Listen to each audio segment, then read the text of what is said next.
August the 7th, 2019 was officially my first day as a newly qualified doctor. I just completed 6 years of medical school, so on paper, I was as prepared as someone could be. And I wanted to make a good first impression. This is what I'd worked for close to 10 years, so I didn't want to just be average, I wanted to be good. But the transition from being the eldest and most experienced in medical school to being the most junior in hospital brought on some challenges, to say the least. And I'm gonna tell you right now, the first month or two was no joke. So here's where it all started.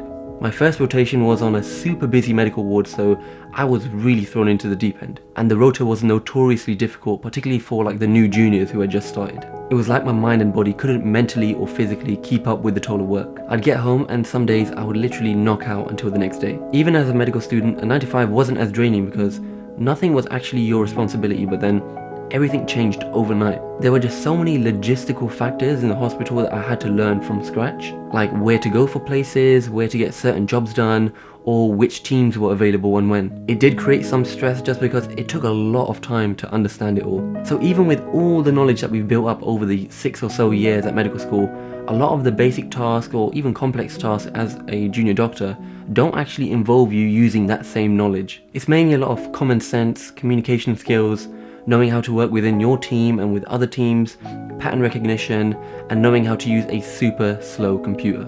And that sums up like 90% of the job. And on most days, the clinical decisions are actually made by your seniors, so there's not much responsibility on your part as much as you would think. That being said, I was new to this busy hospital, I was new to being a doctor, and I was new to being in that team. And you don't get the benefit of starting with training wheels because your team is usually stretched as it is. And your team needs you to operate at a certain level because patients keep coming in, they keep getting ill, and there's no putting it on pause, so you need to get up to speed real quick. Fast forward a couple months and I realised that things outside of work were starting to take a hit. And one of the first things I realised was it was difficult to meet up with friends. Not only was it because I was now working instead of being a student, but my friends and I all had clashing rotas just because a lot of them were actually doctors as well. We couldn't arrange something as simple as dinner just because someone was always on a night shift or someone was working a long day till the evening. So that was pretty annoying, but we managed to get around it. Secondly, hobbies and side projects. Almost every doctor I know has a life outside of medicine, believe it or not. That means sports, arts, and side hustles, which requires time. And for quite some time, I barely had the energy to focus on the things after work that I wanted to focus on, and so it became a bit irritating to me that I was unable to do them. For example, I distinctly remember using pockets of quiet time on my night shifts just so that I could finish writing a book that I was writing with my friend Miguel. It was a real struggle. And another thing, sleep. My sleeping patterns were so messed up, like even a regular working week would have me slumped over on my sofa at 7 PM, dribbling. Other days I'd get home after a long day of work and I'd be like, damn it, it's time to go sleep already. And usually I'm a bit of a late sleeper, but sooner or later on the job you realise that you really need that 8 hours if you want to be functioning properly at work. Otherwise the lack of sleep really does catch up with you. And so slowly but surely, eventually I got into a good routine. Until the night shifts came along. Night shifts were super eerie. I'd be wandering an empty hospital at night. Some lights were on, some lights were off, and some were flickering. And around 3/4ish AM, your blood cortisol starts to drop, so it's bloody hard to stay awake.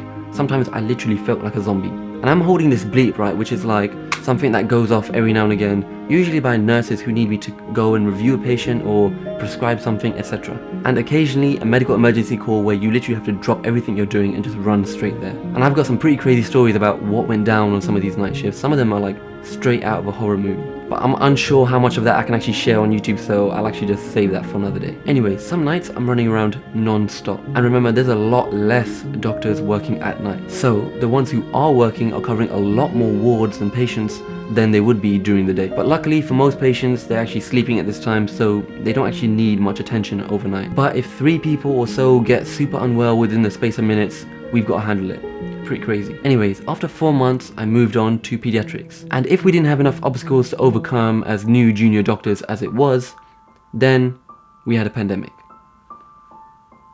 I was supposed to be on pediatrics for only 4 months, but when coronavirus hit, they decided to keep us there for the full rest of the year, which was 8 months total. And before you know it, our hospitals were filled with COVID patients. All of a sudden, I go from feeling comfortable as a new junior doctor to anxious as hell. And I almost never feel anxious about things, at least not the way I did during this time. People my age were getting seriously ill. Many of my friends had loved ones who sadly passed away, and so it was a really tough time for everyone. There were a lot of tears, lots of fear, lots of uncertainty, and we made it through the first wave, despite a large proportion of the healthcare workers actually contracting the virus, myself included. And the night shifts, which were a big fear for me at first, became opportunities for me to learn how to confidently manage unwell patients with minimal support.